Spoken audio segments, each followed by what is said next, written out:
शन्नो भवत्वर्यमा शन्न इन्द्रो बृहस्पतिः शन्नो विष्णुरुक्रमः नमो ब्रह्मणे नमस्ते वायो त्वमेव प्रत्यक्षं ब्रह्मासि त्वामेव प्रत्यक्षं ब्रह्म वदिष्यामि ऋतं वदिष्यामि सत्यं वदिष्यामि तन्मामवतु तद्वक्तारमवतु अवतु माम् अवतु वक्तारम् ॐ शान्ति शान्ति शान्तिः। शङ्करं शङ्कराचार्यं केशवं बादरायणं सूत्रभाष्य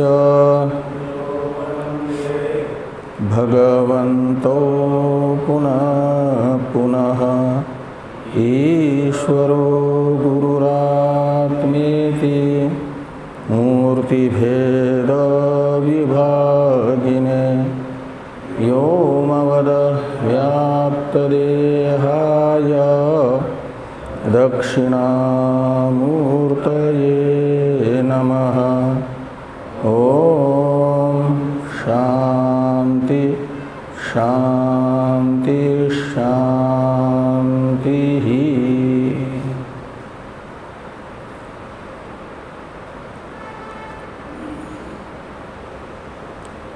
कृष्ण यजुर्वेदीय तैत्रीय उपनिषद के भृगुवल्ली नामक तृतीय अध्याय के 10वें अनुवाक का विचार हम लोग कर रहे हैं। इस अनुवाक में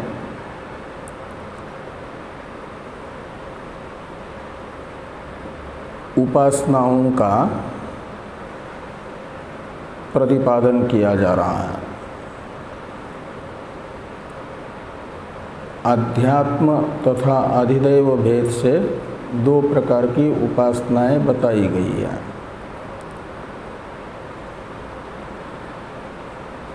इसमें अध्यात्म उपाधिक उपासना अध्यात्म उपासना हो जाएगी, अधिदैव उपाधिक उपासना को अधिदैव उपासना कही जाएगी। तो इन उपासनाओं के स्वरूप का निरूपण करना प्रारंभ किया। श्रुति ने वहाँ से शरीरम वाव अन्नम प्राणो अन्नाद से लेकर के आकाश अन्नाद यहाँ तक, पृथ्वी अन्नम आकाश अन्नादम, और ये उपासनाएं कैसी करनी है इसे बताना प्रारंभ किया। वहाँ से यह एवं वेद के बाद में क्षेम इति वाची योगक्षेम इति प्राणापानयोः इत्यादि वाक्य से उपासना का प्रकार बताया जा रहा है और उपासना उपयोगी पहले गुण बताए गए और इन गुणों से विशिष्ट रूप से ब्रह्म ही वागादि में प्रतिष्ठित है। इस रूप से ब्रह्म की उपासना करनी है। उसका फल होगा महान भवती प्रजया पशुभिर ब्रह्मवर्चसेन इत्यादि जो पहले कहा था वह। तो हम लोग ये जो उपासना का प्रकार है श्रुति के द्वारा बताया गया उसके व्याख्यान रूप भाष्य की चर्चा करते करते पहुँचे हैं, तद ब्रह्मणः परिमर इति उपासित इस वाक्य तक के व्याख्यान रूप भाष्य की चर्चा में। तो यहाँ पर बताई गई उपासनाएं फल भेद से भी दो प्रकार की हो जाती हैं। यदि संसारांतपाती फल चाहता है कोई उपासक और उस संसारांतपाती फल की तृष्णा से प्रेरित होकर के उपासना करता है, तो वो उपासनाएं कही जाती है सकाम उपासनाएं। और सकाम उपासना करने वाले उपासक को कहा जाता है फलाभिसंधि पूर्वक उपासना करने वाला। उसका फल तो होगा जिस फल की अभिसंधि उसे है, वो फल प्राप्त कर लिया, यही लौकिक फल हो जाएगा। मोक्ष में उसका कोई उपयोग नहीं होगा, ब्रह्म ज्ञान में मोक्ष के साधनभूत ब्रह्म साक्षात्कार में उपयोग नहीं होगा। और यही उपासनाएं यदि निष्काम भाव से करता है उपासक, निष्काम भाव से करने का अर्थ हुआ फल अनभिसंधि पूर्वक करने का अर्थ हुआ लौकिक फल की अपेक्षा न करता हुआ कर रहा है, चित्त की शुद्धि के लिए कर रहा है। तो चित्त शुद्धि द्वारा वह ज्ञान का अधिकारी बन जाता है, साधन चतुष्टय संपन्न बन जाता है। इस प्रकार उसका ज्ञान में उपयोग हो जाता है। इन्हीं उपासनाओं का फल अनभिसंधि पूर्वक अनुष्ठान हो जाए तो वे ज्ञानाधिकारी बना देती है। इसे टीकाकार बता रहे हैं, तो थोड़ी टीका की भी चर्चा की जाए। तो उपासनम अपि फल अनभिसंधिना अनुष्ठितम बुद्धि शुद्धि द्वारेण ब्रह्मज्ञानाय उपकरोति इति उक्तम। तो ये जो उपासना है यह भी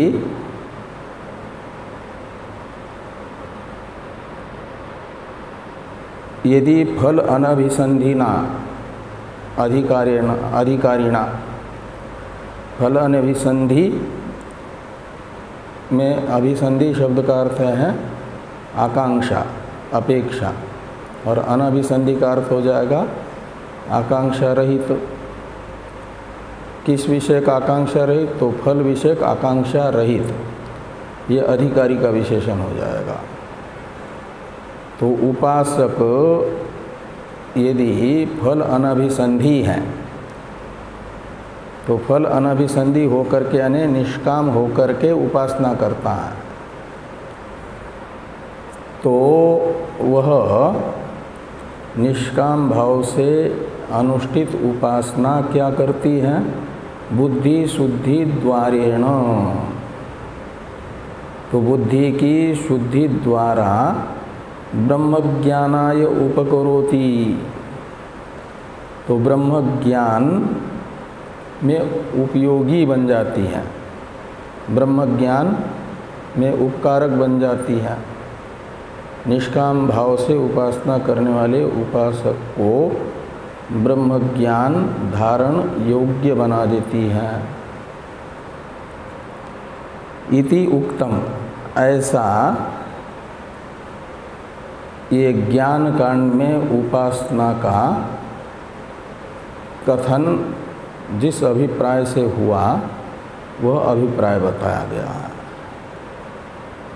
इसी अभिप्राय से, इति का अर्थ है इस अभिप्राय से ज्ञान कांड में उपासना बताई गई है। नहीं तो ये तो ज्ञान कांड है ना, इसमें उपासना की चर्चा क्यों होती? तो इस अभिप्राय से उपासना की चर्चा है। तो जो अनधिकारी हैं, मंद अधिकारी हैं, उसके तो चित्त का शोधन करके ज्ञान का अधिकारी उसे बना देगी। और जो मुख्य अधिकारी हैं ज्ञान का, जिसका चित्त शुद्ध हो चुका है, साधन चतुष्टय संपन्न जो है, नित्यानित्य वस्तु विवेक है, वैराग्य है, समाधि षट संपत्ति है, मुमुक्षा है, ऐसे अधिकारी को तो फिर ये उपासना प्रकरण जो ज्ञान कांड में आया, अवान्तर प्रकरण उपासना का, वह अनुपयोगी ही होगा, ये आशंका हो सकती है ना। उसके विषय में कहते हैं कि मुख्य अधिकारिणस्तु अपवादाय उपकरिष्यति। मुख्य अधिकारी हैं उत्तम अधिकारी, जिसको परिपूर्ण साधन चतुष्टय उपलब्ध है, साधन चतुष्टय संपन्न अधिकारी हैं। इसके लिए उसे ज्ञान का अधिकारी बनाने वाली उपासनाएं करने का कोई औचित्य नहीं लगता। तो कहते उसके लिए भी औचित्य है इन उपासनाओं का। वो क्या औचित्य होगा? तो अपवादाय उपकरिष्यति। तो ये अध्यारोप प्रकरण में आई है ना, उपनिषद में अध्यारोप अपवाद प्रक्रिया को अपनाते हुए तत्व का प्रतिपादन किया जा रहा है। तो जितना भी भेद जात है, उपासक, उपास्य, उपासनादि भेद ही तो है, ये सब का सब अध्यारोपित है और ज्ञान से इसका अपवाद करना है। तो अपवाद में उपकार होगा इनका। इसलिए कहते हैं कि मुख्य अधिकारिणस्तु अपवादाय उपकरिष्यति।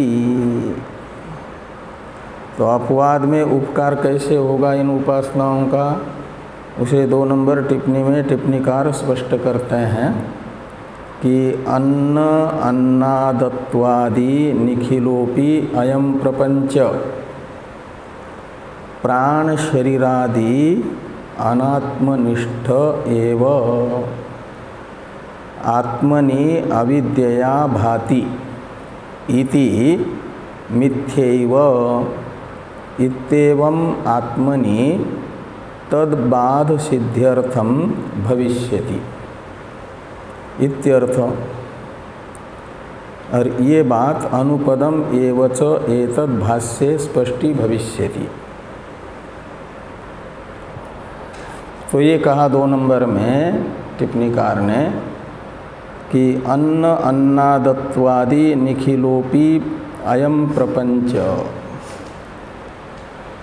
अन्न तथा अन्नाद रूप जो संपूर्ण संसार है, अन्न अन्नाद और अदन, ये सारा जो द्वैत प्रपंच है वह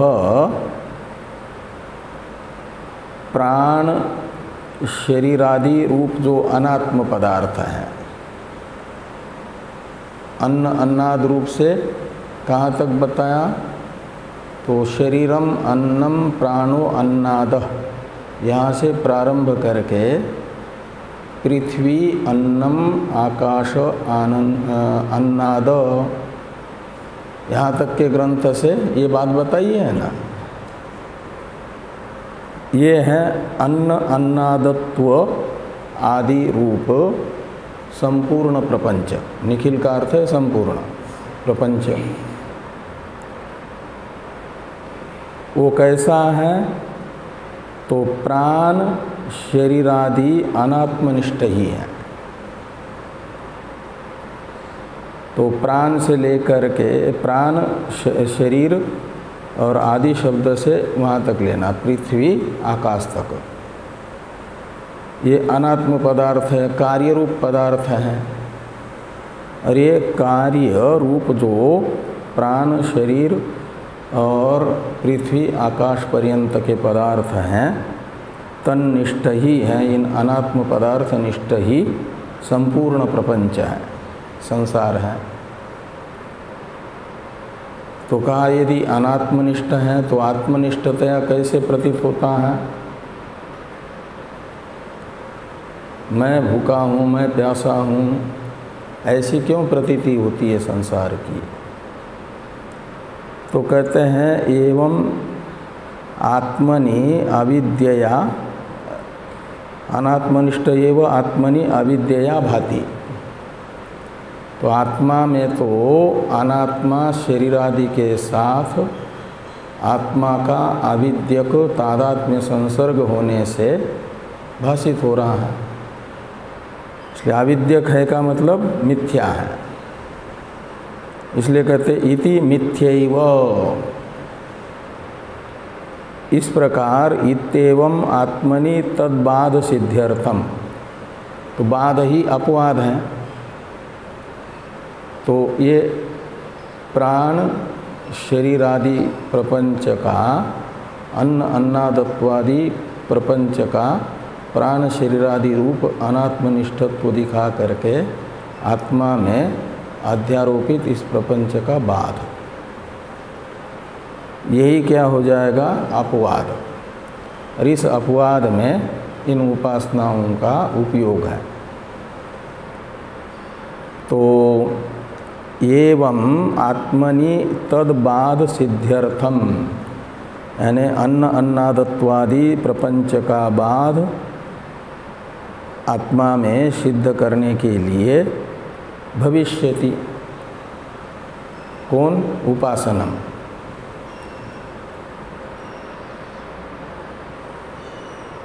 ये टीकाकार ने कहा था कि मुख्य अधिकारिणस्तु अपवादाय उपकरिष्यति।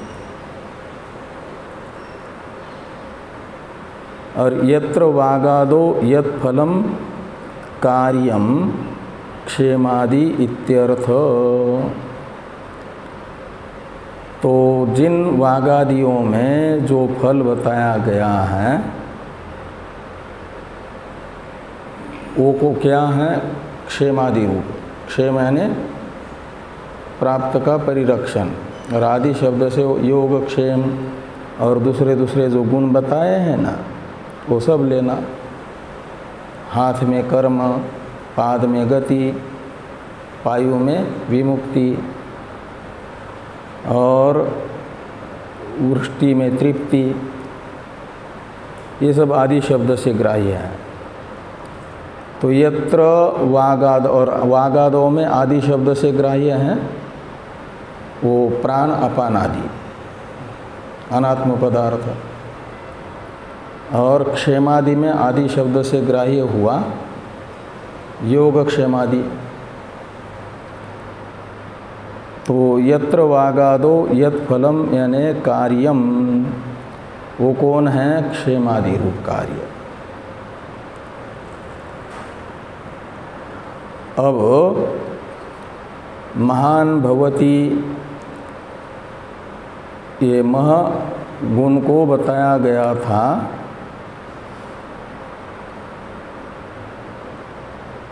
वो जो तन्मह इति उपासित, तो निरालंब जो ब्रह्म है, किसी अनात्म वस्तु को लेकर के नहीं, लेकिन विराट रूप ब्रह्म, महान शब्द से लेना, ये तत् शब्द से लेना विराट रूप ब्रह्म। वो भी तत् शब्द का वाच्यार्थ होने से ब्रह्म है ना, कार्य ब्रह्म कोटि में आता है। और उस विराट रूप ब्रह्म की महत्व गुण से विशिष्ट उपासना बताई थी करने के लिए। तन्मह इति उपासित इस वाक्य ने, और उसका फल बताया था महान भवति। तो महत्ता किसको लेकर के होती है, इसे स्पष्ट करते हुए टीकाकार कह रहे हैं कि महान इति प्रतीक लेकर के, तो प्रजादि भी, तो विराट की महत्व गुण से विशिष्टतया उपासना करने वाला उपासक महान हो जाता है। वो महत्ता किसको लेकर के आती है उसमें, तो प्रजादि को लेकर के। महान भवति प्रजया पशुभिर ब्रह्मवर्चसेन, ऐसा आया था ना। वो आदि शब्द से प्रजादि भी में आदि शब्द से उनको लेना, पशु और ब्रह्मवर्चस को।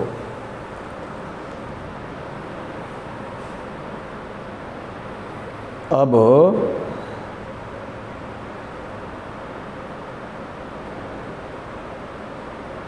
साथ में एक आया था कि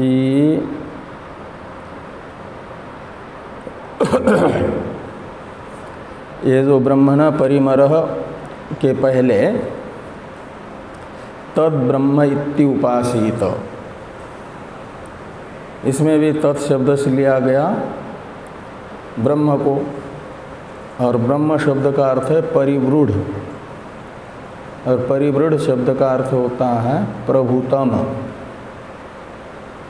प्रभुतम, प्रभुतम किसको कहते हैं,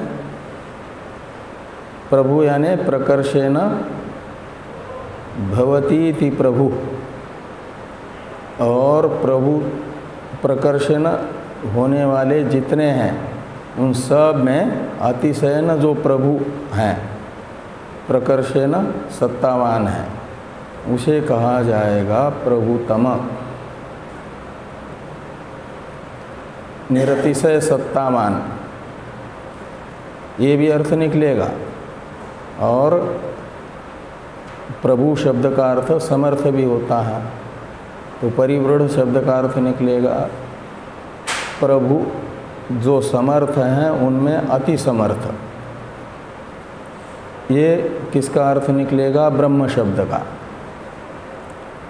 तद ब्रह्म इति उपासित, ये जो मूल में है, इसमें पहले तत् शब्द से तो लेना ब्रह्म को, और ब्रह्म शब्द से लेना परिवृढ़त्व को।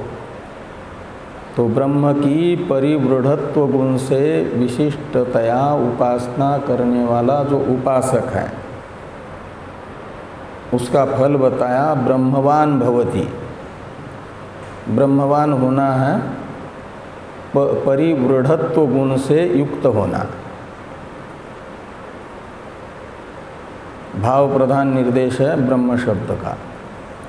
ब्रह्म शब्द का अर्थ है परिवृढ़, और भाव प्रधान निर्देश होने से अर्थ निकलेगा परिवृढ़त्व। तो परिवृढ़त्ववान हो जाता है ब्रह्म की परिवृढ़त्व गुण से विशिष्टतया उपासना करने वाला उपासक, ये अर्थ निकलेगा ना। तो परिवृढ़ का मतलब समर्थतम हो जाता है। ये टीका में टीकाकार कह रहे हैं ब्रह्मवान भवति, ऐसा ब्रह्मवान का प्रतीक के रूप में ग्रहण करके स्थूल भोग साधनवान विराड इव इत्यर्थ। ये ब्रह्मवान होने का अर्थ बता रहे हैं कि जैसे विराड को भोगों की कमी है क्या, तत्शब्द वाच्यार्थ जो विराड,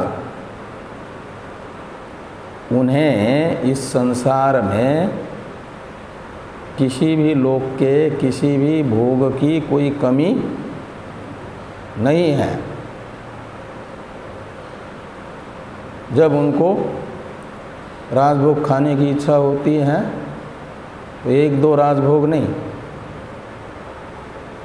पूरा पतेला राजभोग उनके सामने आकर के उपस्थित हो जाता है। और क्या, कोई कमी नहीं है। ऐसे परिवृढ़त्व गुण से विशिष्टतया ब्रह्म की उपासना करने वाला उपासक भी जो स्थूल भोग है, जो भी चाहिए स्थूल भोगों में, सारी सुविधा संपन्न बड़ा बंगला चाहिए रहने के लिए, एक शहर में नहीं, भारत के सारे शहरों में, पूरे विश्व में, तो सारी सुविधाओं से संपन्न बंगले भी सब विश्व में होंगे, नौकर चाकर सब होंगे। तो ये परिवृढ़त्व है, उसका ब्रह्मवान भवति का अर्थ कर रहे हैं टीकाकार की स्थूल भोग साधनवान विराड इव। विराड इव ये तो दृष्टांत है, जैसे उपास्य विराड स्थूल भोग साधनों से परिपूर्ण है,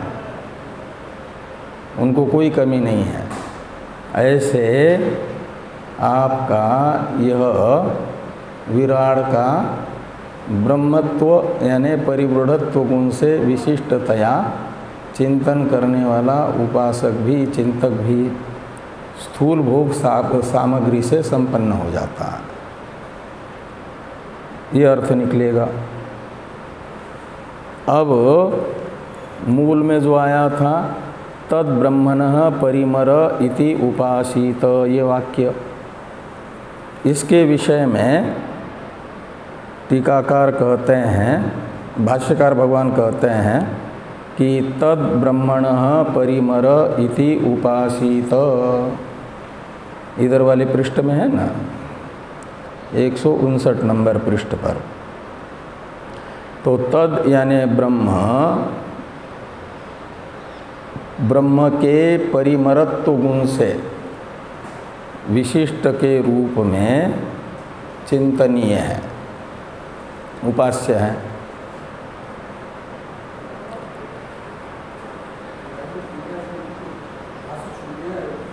हाँ? कौन सा भाष्य नहीं हुआ? कहाँ से नहीं हुआ? हाँ? शुरू से ही होना है क्या? नहीं, ये कल हुआ था ना। हाँ? कहाँ से? अथ दैवी, अच्छा, अथ अनंतरम यहाँ से हैं। ओहो, तो चलो भाष्य को देखिए। अथ मूल में जो है अथ दैवी ये है, मैंने तो सोचा अथ परिमर यहाँ से होगा, तद परिमर इति उपासित, तो यहाँ तक का भाष्य हो गया, ऐसा सोचा था। तो अथ शब्द का अर्थ भाष्यकार भगवान ने किया अनंतरम। किसके अनंतर? अध्यात्म उपासना के उपदेश के अनंतर। दैवी यानी अधिदैव उपासना का उपदेश किया जाता है। तो दैवी शब्द का अर्थ करते हैं दैव्यो। देवी ये द्वितीया है ना, द्वितीया बहुवचन, उसका प्रथमा में दैव्य ये बनेगा। हाँ, द्वितीया है प्रथमार्थ में वेद में। तो देवेषु भवा दैव्य, ऐसा दैव्य पद का विग्रह है, तद्धित प्रत्यय हुआ तत्र भव अर्थ में। एक तत्र भव सूत्र है, उससे अण प्रत्यय होकर के दैव शब्द बन जाता है। स्त्रीलिंग में गिप होकर के दैवी बनेगा और सप्तमी में बनेगा क्या ना, प्रथम बहुवचन में बनेगा दैव्य। देव शब्द से अण प्रत्यय हुआ, आदि वृद्धि हो गई, तो देवेषु भवा। और भवा ये विशेषण है समाज्ञा का, और समाज्ञा का अर्थ करते हैं तो समाज्ञा उच्यन्ते, यानी दैव्य समाज्ञा उच्यन्ते। और समाज्ञा शब्द का अर्थ पहले भाष्य में आ ही गया है।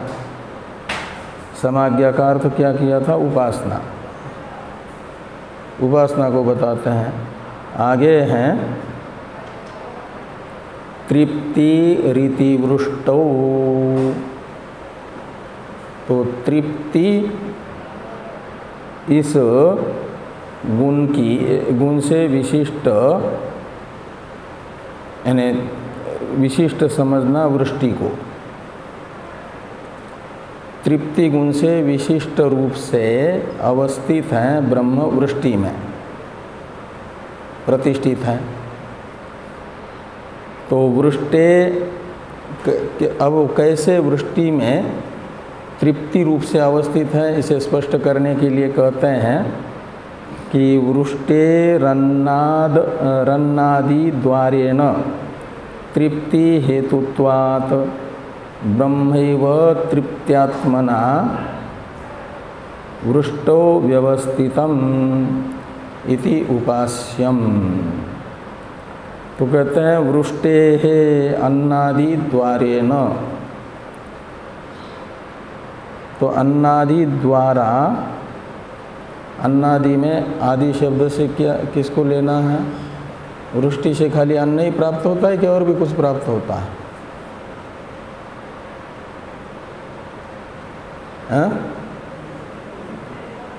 वृष्टि न हो तो जिन शहरों में, गांवों में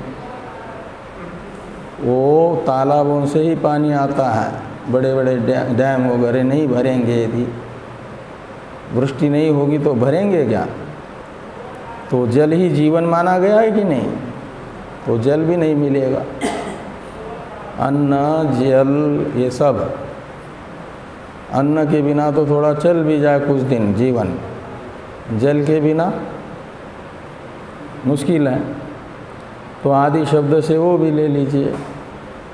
और बारिश कभी हो ही ना तो जो बर्फ़ जमी हुई है वो पिघल जाएगी, गर्मी बहुत बढ़ेगी कि नहीं बारिश न होने पर?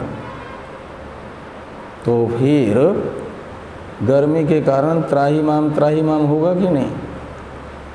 इसलिए वृष्टि ही शीतलता भी प्रदान करती है, जो ग्रीष्म काल में होने वाला संताप है उससे मुक्ति दिलाती है, संताप से। ये सब आदि शब्द से लीजिए। तो वृष्टे अन्नादि द्वारेण तृप्ति हेतुत्वात्, और ये सब फल प्राप्त होंगे, अन्न, जल और आपके गर्मी आदि से मुक्ति, तो क्या होगा? तृप्ति हो जाती है। इस प्रकार तृप्ति का हेतु बन जाती है वृष्टि। इसलिए वृष्टि को कहा गया वृष्टि रूप से ब्रह्म, क्या नाम हो, तृप्ति रूप से ब्रह्म वृष्टि में प्रतिष्ठित हैं, ऐसा कहा गया। कि तथा ब्रह्मैव तृप्त्यात्मना, तृप्त्यात्मना में दीर्घ है ना, तृप्ति और आत्मना, यह में दीर्घ की मात्रा है कि ह्रस्व की है? हाँ, दीर्घ होना चाहिए, इसमें ह्रस्व है। आत्मना है ना, आत्मा दीर्घ है, आत्मा के शुरू में आकार, इसलिए तृप्त्यात्मना वृष्टो व्यवस्थितम। कौन? ब्रह्मैव इति उपास्यम। तथा अन्येषु तेन आत्मना ब्रह्मैव उपास्यम। तो अन्येषु का मतलब हुआ वृष्टि से अतिरिक्त बाकी जो बताए गए हैं, विद्युत, सप्तम्यंत जो बताए गए, विद्युत हैं, पशु हैं, नक्षत्र हैं, इनमें, और तेन रूपेण से लेना है, तेन इस तृतीयांत पद से, बल, यश, ज्योति, इन रूप से ब्रह्म ही उपास्य है। तो कहा गया, हाँ, तथा अन्येषु इस सप्तम्यंत से लिए गए विद्युत आदि, और तेन तेन शब्द से तेन तेन आत्मना शब्द से लिया गया वह बलादि रूप आत्म ब्रह्म। तो बलादि रूप ब्रह्म ही उपास्य हैं। तथा बल रूपेण विद्युति, ये सब कह रहे हैं कि बल रूप से विद्युत में ब्रह्म उपास्य हैं, यश रूप से पशु में, ज्योति रूप से नक्षत्र में, प्रजाति रूप और प्रजाति अमृतम यानी अमृतत्व प्राप्ति। अमृत शब्द का अर्थ कर दिया अमृतत्व प्राप्ति। और वो कौन है अमृतत्व प्राप्ति? तो प्रजाति। प्रजाति का मतलब है, प्रजाति शब्द का क्या अर्थ है? कहीं नहीं लिखा है, ऐसे कॉपी करके नहीं खोज रहे हैं कहाँ क्या होगा अर्थ हिंदी में।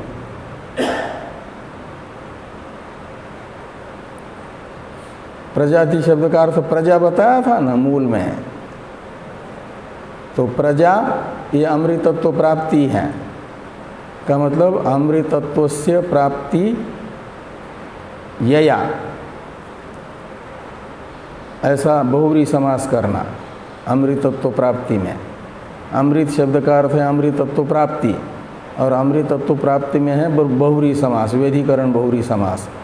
अमृतत्वस्य प्राप्ति यया प्रजया सा अमृतत्व प्राप्ति।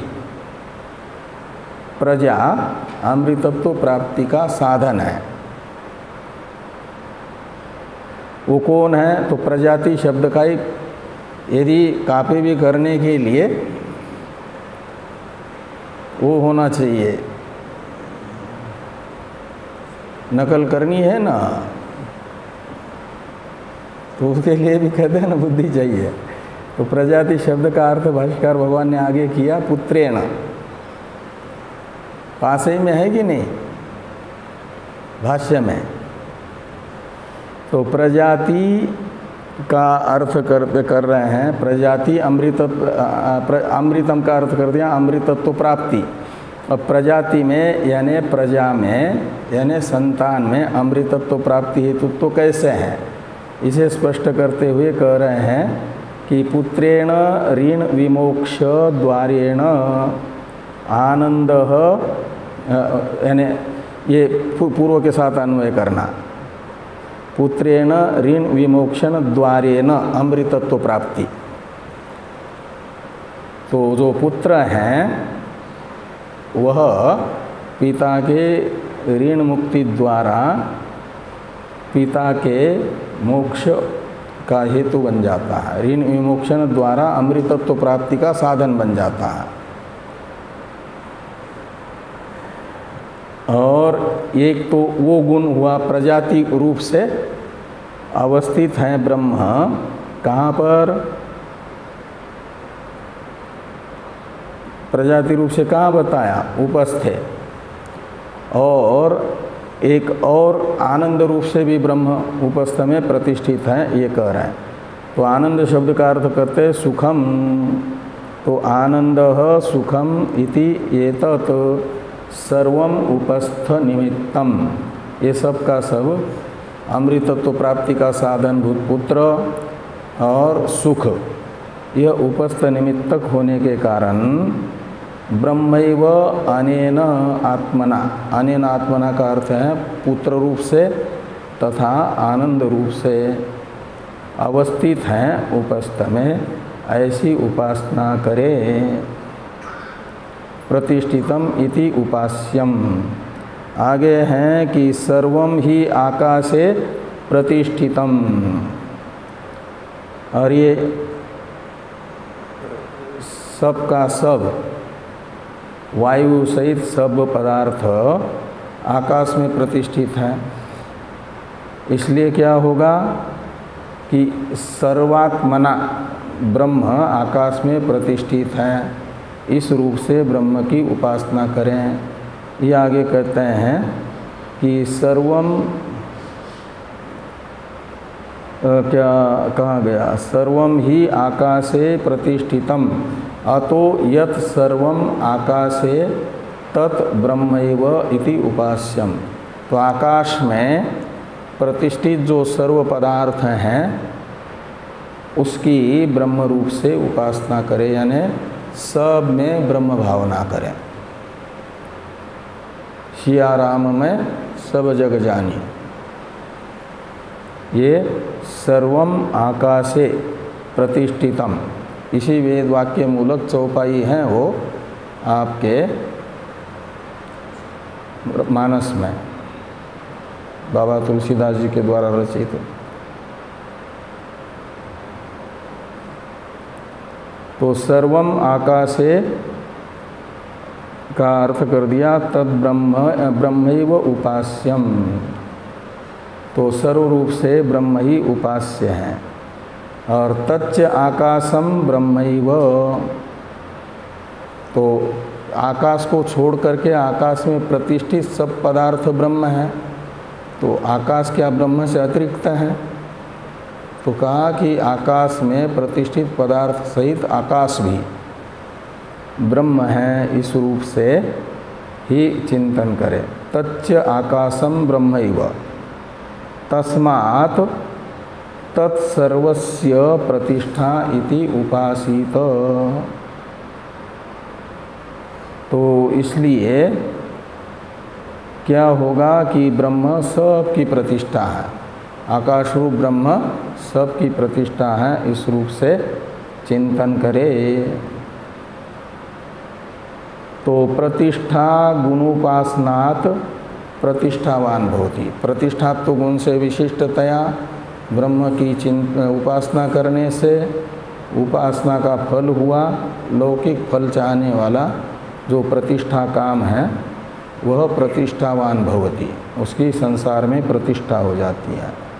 एवं पूर्वेषु अपि यत यत तद अधीनम फलम तद ब्रह्मैव। तो एवं पूर्वेषु अपि यत यत तद अधीनम फलम, ऐसा ही है ना। तो पूर्व में भी क्या, पूर्वेषु अपि का मतलब शुरू से ही, शुरू से ही का मतलब सबसे पहले कौन आया आपका क्षेम इति वाची, यहाँ से तो वाग अधीन फल है क्षेम, प्राप्त का परिरक्षण। तो यत यत तद अधीनम फलम, तो वाग तो स्वतः भौतिक जड़ होने से वो वाग प्रवर्तक ब्रह्माधीन ही फल माना जाएगा। इसलिए कहते हैं कि यद यद तद अधीनम फलम तद ब्रह्म एव तद उपासनात् तद्वान भवति इति द्रष्टव्यम।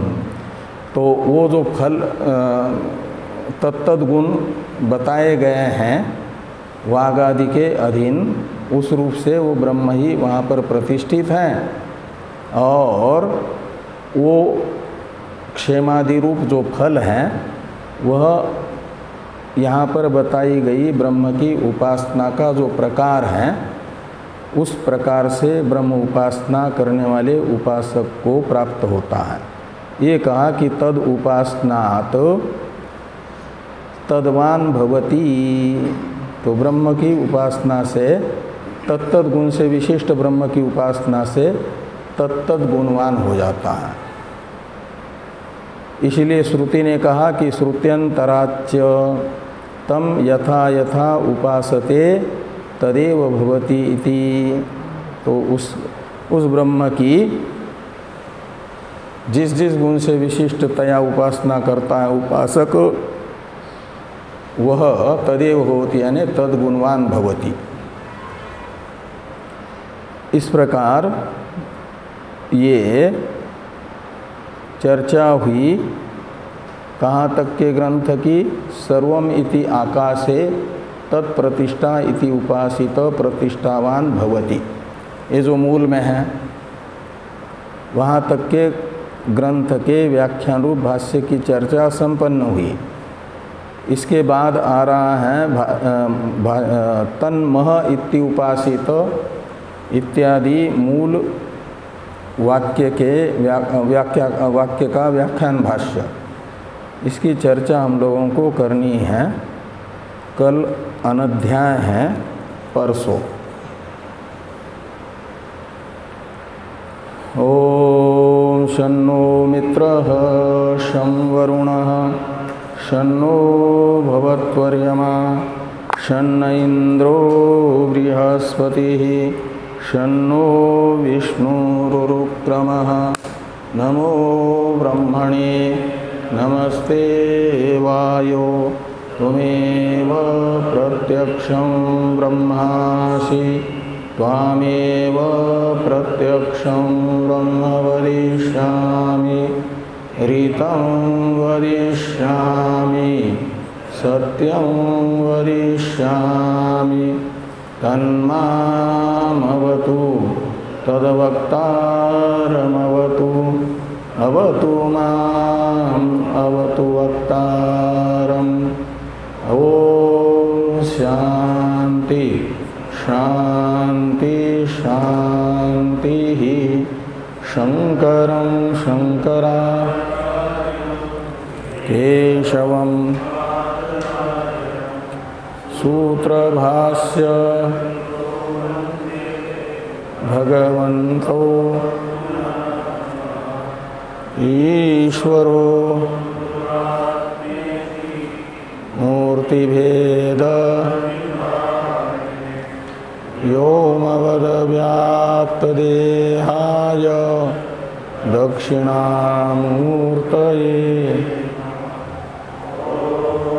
शान्ति शान्ति शान्ति।